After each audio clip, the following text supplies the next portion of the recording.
Pete is my photographer. He does all my real estate stuff, and he does a lot of cool things. He'll do the 360 walkthroughs.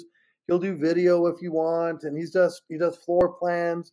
And one of the things I really like about him is his professionalism, and I've got a consistency of product. I know I don't have to worry about the toilet seat being up. Just little things like that some people don't care about, but to me, it makes a big difference. So, absolutely. Pete, what's your favorite part of the job, buddy? I like going into different houses and seeing how different people live and everything like that. But the big thing is I like taking photos of buildings and not so much people, but buildings. And so being able to go in and see how the different interior styles are and different things that people do. Every house is different, even if it's the same floor plan. And so that's always an interesting thing to see every time we go into a property. So that'll segue nicely into Chris's next question here. Oh, that's the sceneries, right? Hey, what is the weirdest thing that you've ever seen? So probably the weirdest. PG-ish. And PG-ish. Oh, okay. Probably the weirdest is I was scheduled to do a floor plan, and apparently nobody told the homeowners that we were going to do a floor plan. So I was told that it was vacant on lockbox. I get the key out of the lockbox, open up the door, ring the doorbell, because they always ring the doorbell because you never know what's going on in the house. And some drunk guy stumbles over and says, "What's going on?" I said, "I'm here to do a floor plan." And he said, "Oh, okay." He goes off and passes out in another room. As I'm going through, I'm turning on lights and trying to do my floor plan. And there's a drunk guy over here. There's a drunk guy over here. There's a drunk guy over there. And there's just drunk guys, everybody.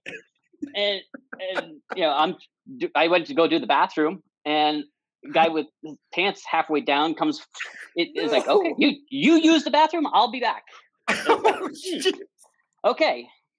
And so that was definitely the weirdest. I prefer it when people aren't drunk laying around in the middle of my shoot, but that's hilarious. Do you charge more if there's half naked drunk men over, or do you charge less?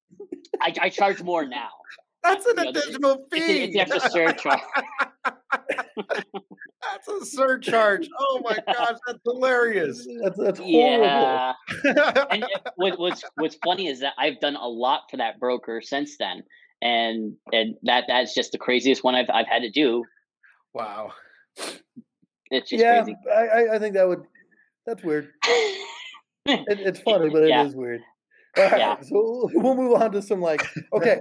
So I think a great staging tip is no drunk half naked men would be a great staging tip to start off with. What other tips? What other tips do you have, Pete, for people getting ready for getting their house sold? It's a very stressful time for the sellers, because they've been getting the house ready for who knows how long. Sometimes it's months. Sometimes it's they just know within a couple of weeks that they have to get clean out and declutter and everything in their house. And so that's number one is to declutter as much as you can, put stuff in your garage, put it in their closets. A lot of the personal stuff you don't want it out on the internet. So if you have, your diplomas and family photos, that stuff you really want to put away. That's a good privacy tip, because you don't want that stuff out there on the internet. But there's a lot of things that we help our clients with. When we show up, we're going to move the trash cans from the outside, make sure that they're not in the shot.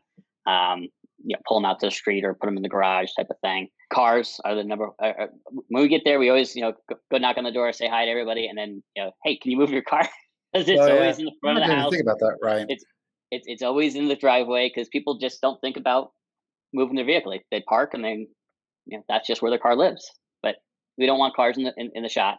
We want to see the house, because that's what we're selling, right? We're selling the house, not the car or the personal effects. And it's kind of funny, like you're saying, because it is emotional to people. I've had people kind of get upset because it's like, this is my house. I still live here. And then just I think, honestly, the decluttering and packing up helps them emotionally to prepare for the move. Because at some point, you have to emotionally disconnect from the house and realize, okay, we're getting this ready for somebody else. Right. It's not my house anymore. And I think the Exactly. decluttering and packing up, it helps set that, that emotional break, because it is. People love their houses. Yeah. Right. And we never know what the motivation is behind the sell. It could be that they have to move away for a job. They may have lost a job, and so that they have to move. Any number of life circumstances. And so we're very sensitive when we come into a house. Is it you've done a great job, because I'm sure that they've been working. Maybe not the drunk guys when I did a floor plan, but they've been working on making sure that the house is ready as best they can. Moving all the stuff out. I don't know what the house looks like before even you guys go in and say, hey, you're ready to sell the house. So that they've done a great job, I'm sure. But it's an emotional time. You don't know why they're moving. You don't know. I shot a house last week, I think, and I was talking with the homeowner, and they planned on that being their forever home. And then circumstances changed. I didn't get into details with it, but they had to move to Florida to be with their daughter or whatever. And you could tell that they loved the home, that they built it up to being and renovated it the way that they wanted it. They had it decorated beautifully. But it was a very emotional time for them. And so, but putting all of that decluttering and making it depersonalizing the house so that somebody else can step in and say, I could see myself here is a big piece of it. Yes, absolutely. We got a question from the audience. Do you recommend removing expensive things? To an extent. So some stuff it actually prefer it makes the house look nice, like furniture and stuff like that. But when it comes to small items like jewelry or Yes, computers, things that could be easily pocketed on the way out, type of thing, you want to put those stuff away. I know a lot of clients have watches and things like that in their bedroom, because that's where they put their stuff. If it's out on the counters, you want to put that away. Put it in the closet. We don't typically take shots of the closet, because that's a great place to put all your stuff. agreed. I always tell people, I believe people are good, but little kids like shiny things, So I'm just like, there you go. And I've seen them. I've seen like little guys just grabbing golf. Well, they left the golf balls here. So no, they did it. They're their golf balls. Leave them. Yeah. And it's innocent. So I agree. Anything that's like you can just grab and put in your pocket, I would hide. Anything of great value, I'd probably hide it as well. Firearms, that kind of stuff. Oh, absolutely. We lock them up in a closet, and it's smart to just. And You have all that's- your that's- firearms? Go ahead. Okay. Sorry. I said, you have all your firearms out, Alex?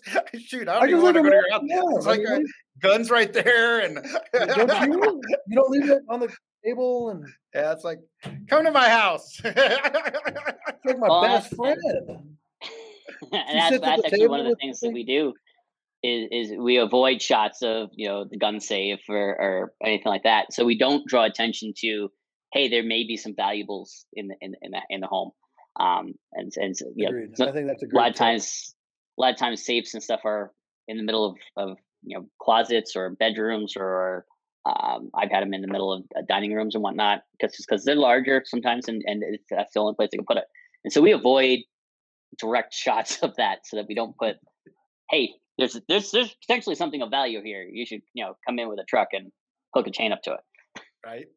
Yeah, agreed. And we've got some picture examples of what not to do, which is always kind of, what's amazing is because we found some that are in other areas, and everybody thinks it was like 20 years ago, but we found stuff from like right now, our MLS right now.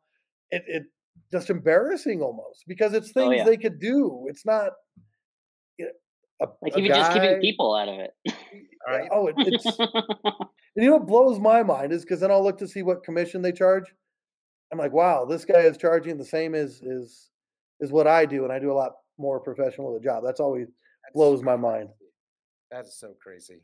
And it could be the little things, right, Alex? Like little changes that doesn't cost that much money to change in your house. Like just hiding like you were saying, the trash can. Just hide the trash can. Mm-hmm. Hide the extra kids. Yeah. Put them in a closet. Extra kids, huh? Yeah. When you have 6 kids, it feels like some of them are extra. Bring their friends over. There's always people. If you like this video, hit the like button, and don't forget to subscribe so you get notified when we release new videos just like this. And let us know down in the comments what type of content you'd like to see from us in the future. Thanks for watching, and as always, it's our pleasure to serve.